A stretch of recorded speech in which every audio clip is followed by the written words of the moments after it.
mufarokoh itu niat. Tapi kamu jangan langsung selonong mufarokoh, niat dulu. Pamit sama Allah bahwa sekarang mau mufarokoh. Ya, tapi ya jadi sholat yang aneh kan, imamnya masih rukuk, kamu terus sujud, terus apa-apa selesai ya. Mungkin dalam pandangan itu orang lain ini maksudnya makmum gimana ini kok begini.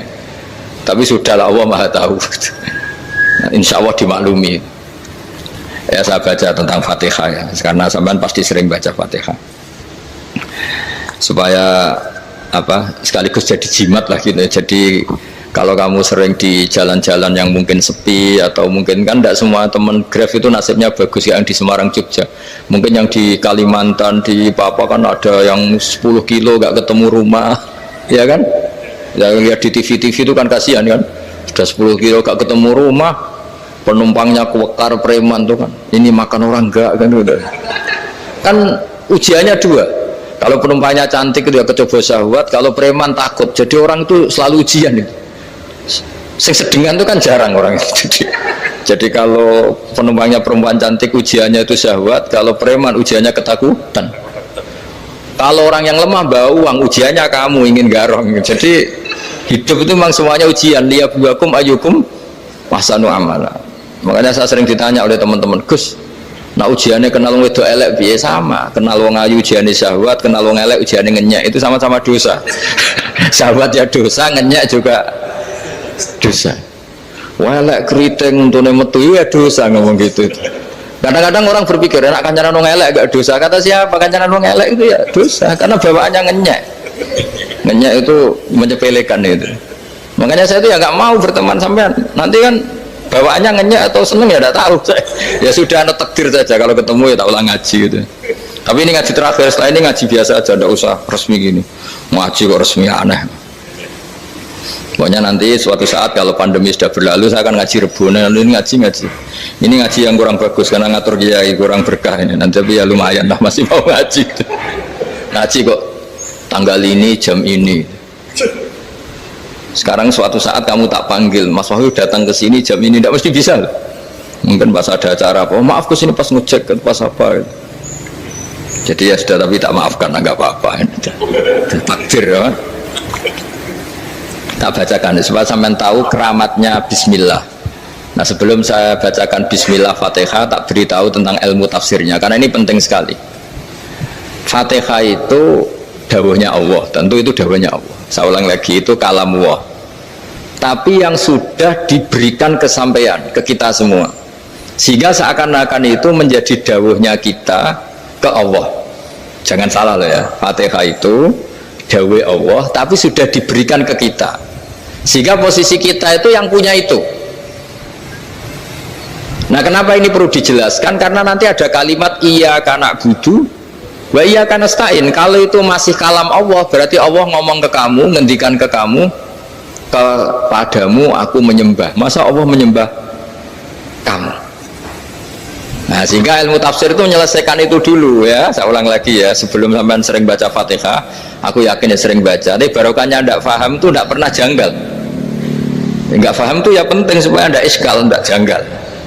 Sebetulnya di kalimat itu ada yang janggal. Kalau Fatihah itu kalimatnya Allah atau kalam Allah, bagaimana dengan kata-kata iyyaka na'budu? Masa Allah ngendikan ke kita, kepadamu kami menyembah? Masa Allah menyembah kita? Maka penyelesaiannya secara ilmu tafsir gimana? Semua ulama mengatakan, bukan satu dua, semuanya mengatakan di Fatihah itu semuanya diberi kawalan kalimat. Saya ulang lagi ya, di Fatihah itu semuanya diberi awalan kalimat qulu, katakan wahai hambaku begini ya, katakan wahai hambaku begini. Nah begini ini pelajaran dari Allah yang sudah diberikan ke kita, terus kita mengatakan bismillahirrahmanirrahim alhamdulillahirabbil, termasuk kita mengatakan iyyaka na'budu wa iyyaka nasta'in. Jangan bayangkan Allah ngendikan ke kita. Kalau Allah ngendikan kita berarti gini, hei wahyu ihdinas siratal mustaqim, tunjukkan saya jalan yang benar. Nah nanti kamu terus, ya Allah Anda aja minta tolong saya minta tolong siapa kan, jadi panjang kan. Ya saya ulang lagi ya, jadi itu di ulumul Quran diterangkan gimana sebelum baca Fatihah ya, Fatihah itu kalamullah, ngendikane Allah, tapi yang sudah diajarkan ke kita dan sudah milik kita, sehingga kalimat itu menjadi milik kita. Tapi ya kalamullah, tetap kalamullah, tapi sudah menjadi milik kita. Udah paham ya? Ya pinter nah. Ya, karena kalau tanpa penjelasan seperti ini, Anda akan iskal. Bagaimana Allah, iskal itu janggal. Bagaimana Allah mengatakan iya karena butuh? Kan jadi aneh ya? Ya, jadi tak jelaskan secara ilmiah ya. Jadi kata ulama-ulama tafsir, ayat-ayat Quran seperti ini sebetulnya dimulai dari kulu apa? Meskipun nggak dilafatkan. Itu kan sama dengan kul huwallahu ahad Muhammad, katakan kalau Tuhan itu satu. Ya namanya Quran itu kan kalam Allah, membina nabinya, membina umatnya. Makanya dikatakan atau enggak, di sini tersembunyi kata kulu, katakan. Ya, jadi ya ibarat apa itu? Kamu ngajari anak kamu lah, panggil jenengan bapak kulo. Itu maksudnya anak itu, kalimat itu kalimat kamu, tapi kamu ajarkan ke anak kamu. Terus anak kamu bilang, Pak jenengan bapak kulo. Nah, ketika kamu mengatakan jenengan, bukan kamu mengatakan jenengan anakku, berarti anakmu itu bapakmu, kan lucu kan? Anak kamu ajari jenengan bapak kulo, kamu engkau bapak saya. Terus anak kamu mengulang jenengan atau kamu bapak saya. Berarti itu kalimat yang kamu ajarkan, tapi sekarang sudah milik anak kamu. Kalau itu kalimat kamu kan lucu, masa anak kamu bilang bapak? Nah itu seperti itu. Jadi ulama memberi solusi atau jawaban iya karena abudu. Iya itu sebelumnya ada kata-kata kulu, katakan wahai hambaku, hubungan kamu dengan saya adalah katakan iya karena abudu wa iya karena nasta'in. Terus hubungan kamu dengan saya katakan juga dalam doamu ihdinas siratal mustaqim. Jelas ya, jadi itu kalam Allah yang sudah milik kita karena diajarkan Allah untuk kita. Dong ya, ya dong yes. Gak jelas gak, tapi bagus, gak jelas itu bagus. Kalau kamu jelas gak jadi dikrem, jadi gubernur. Min azimi fadliha kasratu asma'iha wa fadail ukhra. Ini cerita dramatisnya surat Al-Fatihah. Qala Abu Hurairah radhiyallahu anhu inna iblisa ranna khina unsilat Al-Fatihah. Jadi iblis itu begitu kesakitan. Ini kitab Abwaabul Farad karangannya Syed Muhammad Alawi, juga kutipan dari beberapa kitab. Yang jelas beliau sendiri juga ngutip dari beberapa riwayat di beberapa hadis. Halaman 123. Ketika Fatihah turun itu iblis kesakitan. Kayak orang sakit gigi lah, tersiksa sisanya karena turunnya surat apa? Al-Fatihah. Artinya kalau Anda baca Fatihah dijiwai, maka Anda melemahkan setan, melemahkan iblis. Wa qala Mujahid khina unzilat Fatihatul kitab ronna fastama indahu asyayatin. Jadi ketika Fatihah itu turun, iblis itu terkapar lah kira-kira, sampai dijenguk banyak setan. Jadi kemana di ICU lah kira-kira gitu kalau sekarang itu, entah COVID entah enggak tahu, pokoknya di ICU sampai dijenguk banyak setan. Enggak tahu bawa apa enggak tahu, pokoknya dijenguk banyak setan. Mana yang nyangoni karena ini apa? Ketuanya apa? Pingsan, sakit. Jadi iblis itu sakit sampai dijenguk anak buahnya setan-setan. Ya semoga kalian semua tidak kenal setan. Kalau kenal berarti teman, apa? Wa qalu misla dzalik wa qala lahum laisa mimma taquluna syai'un walakin unzilat suratun laisa ajru qailiha illa an harramallahu alaihi nar jahannam. Saya ini bukan sakit fisik, kata iblis. Kamu tidak usah jenguk saya, datangkan dokter terbaik, tidak usah. Saya ini tidak sakit fisik. Saya ini sakit karena ada surat yang diturunkan, yang pahala yang melafatkan surat itu pasti selamat dari neraka. Padahal misi terbesar saya ini supaya manusia masuk neraka. Sekarang punya tamengnya. Mulai pusing kan? Ya seperti orang lah, goda sampeyan ternyata sampean setia, itu kan pusing. Nah ternyata tidak setia, itu yang akhirnya ribet kan itu. Jadi iblis itu cita-cita terbesarnya kan semua orang itu masuk neraka. Nah sekarang turun satu surat yang gara-gara surat itu siapapun yang baca dijamin selamat dari neraka. Jadi walakin unzilat suratun laisa ajru qailiha illa an harramallahu alaihi nar jahannam. Karena jadi dia shock lah, kalau orang di Jawa itu bilang shock. Aduh, sial nasib saya ini umat nggak bisa saya goda lagi karena punya tamengnya tadi punya. Qad batala kaidukum wa makrukum. Rekayasa kalian sekarang itu tidak ada gunanya semua. Nah, ini alhamdulillah di Indonesia kelihatan kan banyak yang miskin, banyak yang susah. Tapi selagi mereka masih sholat, itu keinginan mencari halal itu masih tinggi. Kayak apa kita di tengah kota, jauh dari anak istri, jauh dari tetangga. Biasanya kalau orang jauh dari anak istri, tetangga kan sakar PDW. Tapi yang soleh masih banyak, sudah jauh dari keluarga tetap lurus. Loh, kalau yang dekat lurus kan wajar, konangan wong akeh kan. Ini sudah jauh masih lurus. Nah ini nggak lepas dari barokahnya surat apa? Surat Fatihah tadi. Jadi karena ada surat yang menjamin pelafalnya atau qailiha terbebas dari api neraka. Wa qalat as-sayatinu lahu is ayushay'in ta'muruna ya maulana. Faqala lahum idhabu wajtahidu hatta tukhfilu qulubahum hatta la yaqulu hadhihi surah. Lalu kita gimana, jari para setan begitu. Lalu kita gimana? Terus kata iblis, sudah bikin mereka lupa sehingga tidak baca lagi. Selagi masih baca kita pasti keok. Jadi kalau sampean sudah jarang baca Fatihah itu berarti sudah bagian dari kemenangan apa? Iblis. Jadi kalau sampean sudah jarang baca Fatihah itu berarti bagian dari kekalahan Anda, kemenangan iblis. Masih sering baca? Alhamdulillah. Berapa kali? Pertama kali sholat. Dan sama lagi? Ya, kalau ngajarin dulu juga saya juga Kok 5 kali tok itu? Berarti pas sholat fardu tok itu? Enggak 5 kali, itu mendingan itu 17. Kamu itu ngitungnya jangan 5 ini. 5 waktu aja. 5 waktu itu berarti lumayan lah. Berapa? 17 ya? Ya. 17 ya? Ya. 17, tapi kalau makmum tuh sering separuh kan, apalagi makmum terawih. Ya kan? Makmum terawih itu bacanya Fatihah ada yang sempurna enggak ya? Ya enggak lah. Baru alhamdulillah rabbil alamin mampu ruko ikut ruko ini gitu. Makmum kan yang terawih teman. Kalau terawih jarang sempurna ya. Fatihahnya itu. Kan imam sudah ruko. Kamu bacanya Fatihah sampai mana tuh? Baru setengah ya. Ya paling pas terawih aja kan enggak sempurna ya. Apalagi kalau imamnya sing kilat, waduh malah. Nah ketika Fatihah itu sebegitu keramatnya, sebegitu topnya, itu setan rapat, singkat cerita itu yang tadi dipimpin oleh iblis yang sedang terkapar apa?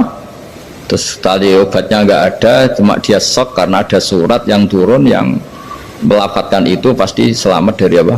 Neraka. Nah ini gimana saran Anda? Terus sarannya adalah bikin orang-orang itu lupa, tidak baca Fatihah.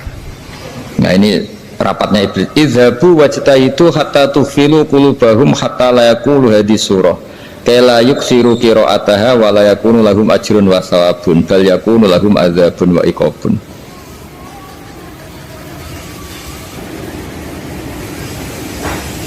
Jadi saya mohon selama ini Anda sudah baca, tapi mungkin hanya rutin saja. Napa rutin saja? Tapi barokahnya ngaji ini kamu punya kekuatan atau punya semangat membaca karena ini surat yang luar biasa. Ibarat gini, kalau sampean tanya, saya juga sering mikir, masa Gus hanya surat kok punya kekuatan seperti itu?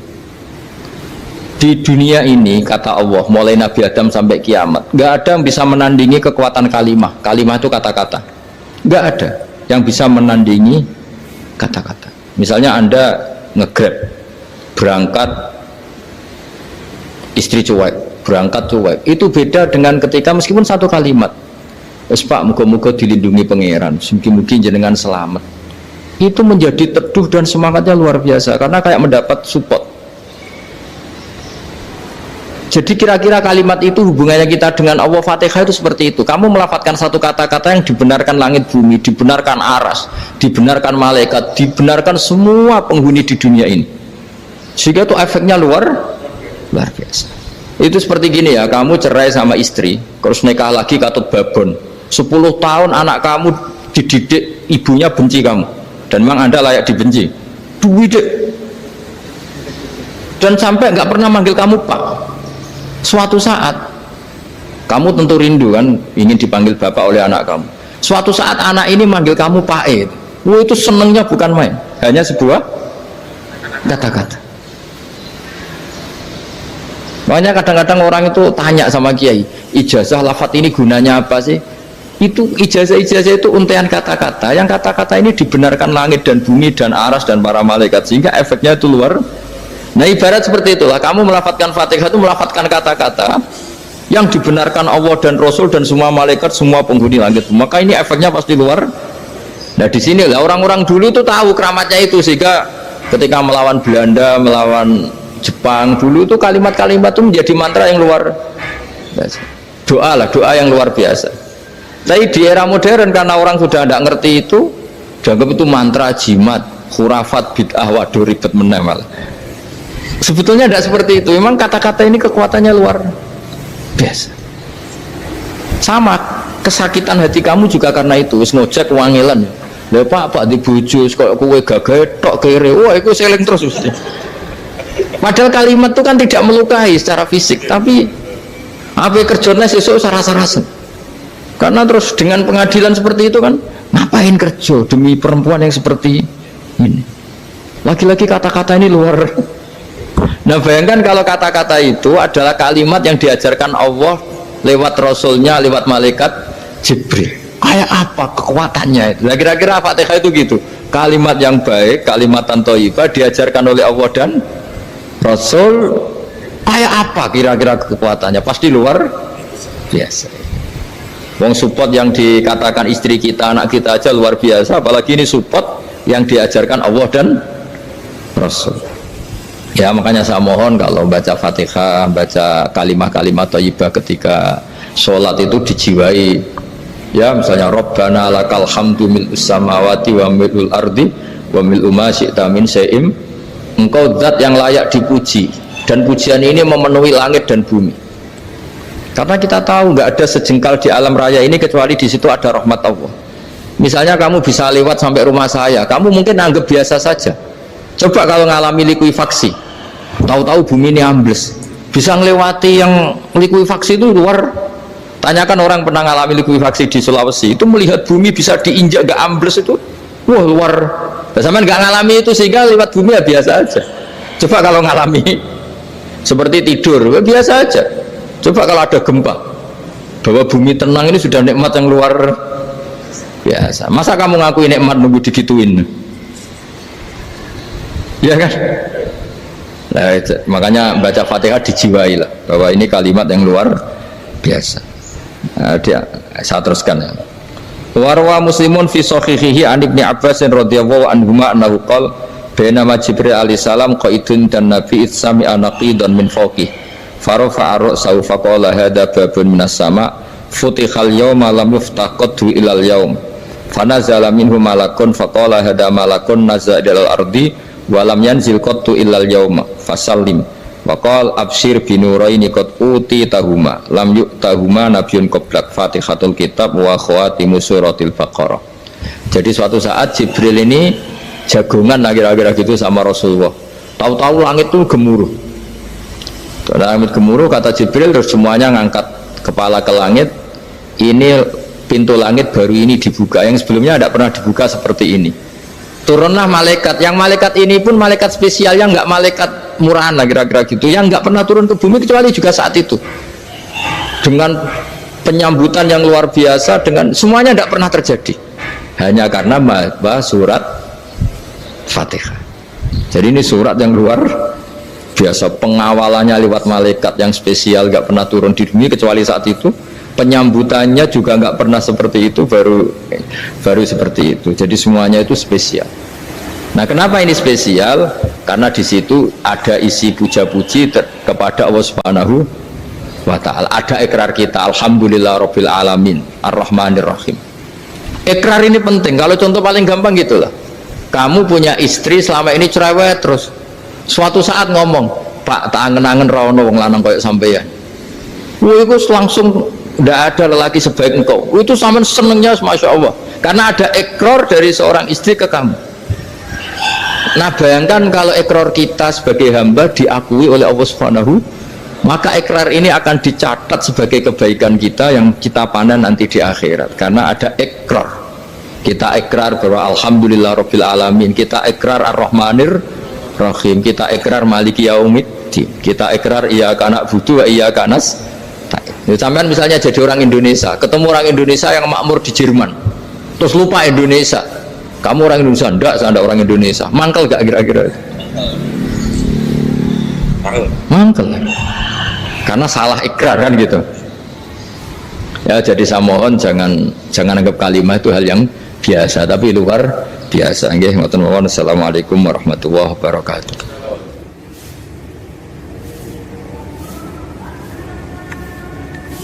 Saya berkali-kali kampanye di mana-mana lah, kampanye dan menganjurkan.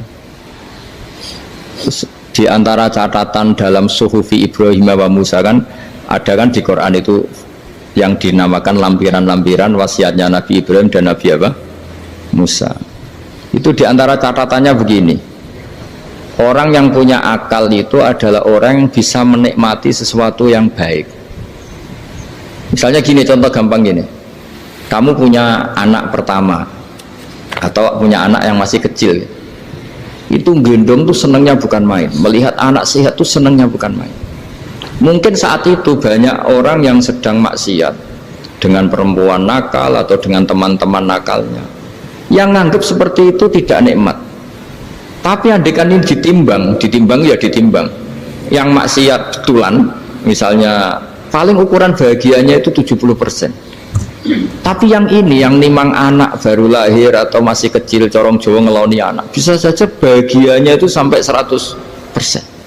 Artinya selama ini kesalahan kita adalah nganggap maksiat itu pasti menyenangkan dan taat itu tidak menyenangkan. Makanya saya berkali-kali fatwa, untuk melawan kenikmatan maksiat, orang harus terbiasa menikmati taat, menikmati kebaikan. Jangan kira kita nimang istri nikmat, nimang anak nikmat, ketemu teman yang lama tidak ketemu juga nikmat. Artinya kita akan melewati berjam-jam untuk jagungan sama teman, sama anak, sama istri. Dan itu harus kamu nikmati supaya mengganti tidak berkebutuhan nikmat yang lewat jalur maksiat. Jadi saya mohon sarana-sarana yang menyenangkan itu, yang taat itu kita maksimalkan. Makanya bapak saya tuh sering pesen, kowe nak ngaji sing guyon, sing seneng. Nanti wong maksiat tuh karena cari kesenangan. Coba kalau kesenangan itu sudah didapatkan saat taat, maka tidak butuh lagi kesenangan yang berbentuk maksiat. Makanya orang-orang wali dulu kalau sudah sholat itu gak bisa berhenti karena merasa nikmat. Makanya Nabi pernah ngendikan wa qurratu aini fi sholat, nyaman saya itu kalau sedang sholat. Itu tadi. Bayangkan kalau besok itu pasti mati. Makanya latihannya harus gitu. Bayangkan besok itu pasti mati. Berarti itu hari terakhir kamu. Ya, hari dengan merasa hari terakhir itu kalau kamu maksiat kan malu. Waduh, saya mati pas. Makanya sholli sholata muwaddiin. Kamu sholat seakan-akan itu sholat terakhir. Dan bayangkan akhirat itu wa'mal li akhiratika ka'annaka tamutuhu, dan bayangkan akhirat itu besok kamu mati. Sehingga ketemu istri ya seneng karena ini pertemuan terakhir, ketemu anak ya seneng ini pertemuan terakhir, sholat juga tenanan karena ini sholat terakhir. Sehingga kalau mau maksiat tuh takut, jangan-jangan ini kehidupan saya terakhir kok tak pakai seperti ini. Nah, jadi diantara resepnya itu apa tadi? Nganggep ibadah itu menyenangkan. Nah, gitu. Pinter.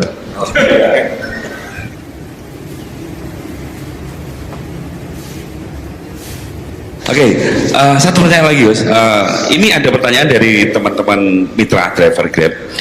Saat mengantarkan barang, tiba-tiba azan waktu sholat, ya, Gus. Lalu kita sebagai driver harus sholat dulu atau menyelesaikan orderan dulu, karena itu juga amanah kan orderannya itu. Mungkin nganter barang atau mungkin nganterin penumpang. Mengingat barang tersebut sudah ditunggu pemiliknya dan penumpang tersebut juga sudah ada janji yang lain, pokoknya gitu. Nyuwun pencerahannya, Gus, gitu. Begini ya, ini kan fikih sosial ya. Saya jawab, ini memang harus pakai fikih, nggak pakai rasa. Saya ulang lagi, pakai fikih, nggak pakai rasa. Waktu sholat itu kan banyak ya, diantaranya maghrib dan isya, duhur dan asar, terus subuh sendiri. Ya, ben sampean belajar fikih, orang belajar tasawuf ya. Nah, kalau subuh itu tidak ada toleransinya kalau waktunya sudah tinggal 10 menit karena tidak ada jamak. Ya, tidak ada apa? Jamak. Sehingga misalnya kalau kamu ngojek waktu tinggal 10 menit ya harus sholat. Tapi kalau sekedar dengar azan ya, ini penanyanya kayaknya itu teman kamu, jadi fikihnya kayak kamu, gak jelas. Azan itu kan bukan akhir waktu sholat. Azan itu bukan akhir waktu sholat, tapi awal sholat. Itu udah harus supir Grab, udah harus supir Gojek. Meskipun kamu makan ada azan ya teruskan saja, kan udah akhir waktu sholat. Anda menerima tamu, gendong anak, atau sedang nyupir, atau sedang bercengkrama sama teman. Kalau ada azan ya nggak apa-apa, misalnya diteruskan. Kan bukan akhir waktu sholat. Yang benar-benar ditinggalkan itu kalau waktu sholat misalnya tinggal 7 menit atau tinggal 8 menit. Waktu yang mau tidak mau kamu harus tasarrufkan, kamu peruntukkan injury time gitu. Nah, injury time. Ya, gitu aja kok nggak tahu ya. Nah, lalu misalnya, kalau pertanyaan tadi mestinya kelasnya itu kelas afdoliyah. Utamanya gimana? Kalau wajibnya belum ada karena kan waktunya masih panjang. Jadi pertanyaannya bukan wajibnya tapi sebaiknya, karena ini semuanya belum mendesak kan. Andai kan kamu teruskan nganter barang kan tidak ada jaminan waktunya habis.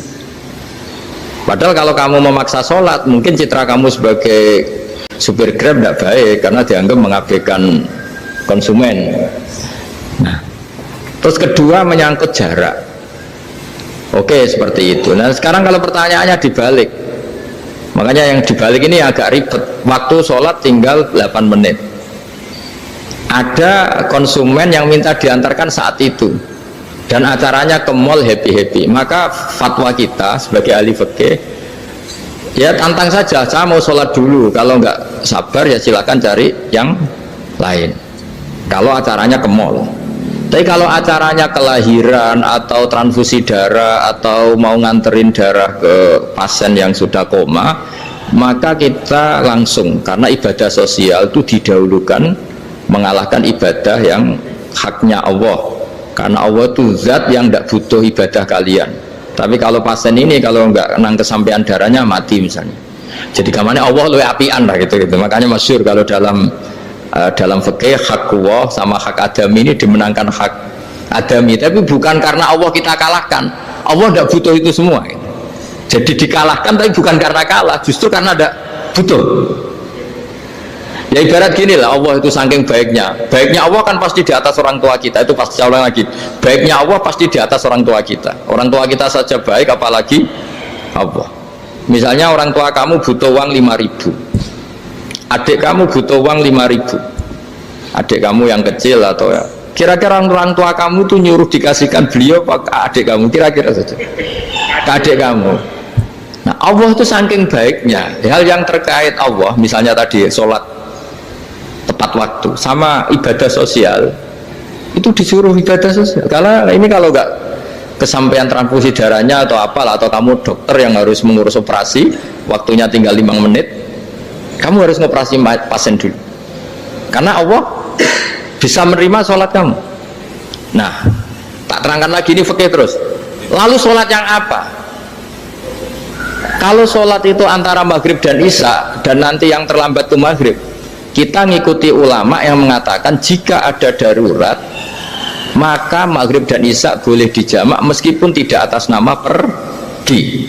Kan jarak kamu kan tidak jarak masafatu qasrin. Artinya apa? Misalnya saya dokter harus operasi, waktu saya tinggal 8 menit mau maghrib, ternyata harus ada operasi. Kalau saya nggak nangani mati, saya harus operasi. Dan nanti waktu saya maghrib habis itu tidak harus dikatakan qadha atau yang mengeluarkan maghrib dari waktunya. Bisa saja menurut ulama dianggap boleh dijamak takhir dengan isya karena kondisinya masih waktu jam'in. Begitu juga duhur dengan asar. Tapi kalau waktunya itu asar tinggal 8 menit kemudian harus ada operasi, ya kita operasi. Waktu asar kita mundur sampai maghrib, namanya qadha yang dimaafkan Allah. Ya namanya tetap qadha karena asar nggak bisa dijamak dengan maghrib. Jadi ini fikih ya. Jadi jawabnya harus jelimet. Jadi saya ulang lagi ya. Tadi kan pertanyaannya dengar adzan. Kalau adzan kan waktunya masih aja. panjang, apalagi misalnya maghrib kan waktunya kan taruh saja ada waktu seperempat jam, ternyata andekan kamu antar hanya butuh waktu 7 menit, kan nggak ngefek sama Iya, saya nyadar. nah, nyanda gitu. Iya.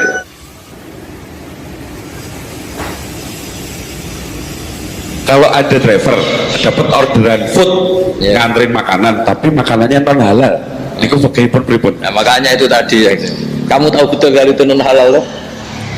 Kalau itu sudah tahu pasti non halal, Nah, iya tadi. daging Tyrannosaurus ngoten mungkin. Ya, makanya tadi itu memang PR kita di semua profesi. Saya ulang lagi, itu PR kita di semua apa? Profesi. Jadi ya itu makanya pentingnya istighfar tuh di situ tuh sudah kita sebagai ulama menghalalkan tidak mungkin, mengharamkan kamu juga demo, ini pekerjaan bus gitu. Tapi yang jelas itu tidak bisa dihindari. Ya sama lah seperti orang di bis itu. Kadang-kadang kan didoain semoga semua penumpang hasil ke tempat masing-masing, dan kalau ada copet berarti kan doain copet juga hasil tujuannya. Jadi di semua profesi itu resikonya, makanya tadi saya bicara tentang fikih. Kaidah umumnya menolong maksiat itu ya bagian dari maksiat, menolong taat itu bagian dari taat. Mau tidak mau harus ada hukumnya, setidaknya barokahnya tahu hukum. Kalau kita salah belum istighfar gitu, sudah salah nggak merasa salah gitu. Jadi barokahnya tahu hukum itu paling enggak kan kita ya istighfar lah. Kan ya tadi seperti paket misalnya, kan ada saja orang paket yang jelas-jelas barangnya itu haram, tapi atas nama profesionalitas kan mungkin tetap dikirimkan, tapi barokahnya ngerti hukum dia istighfar.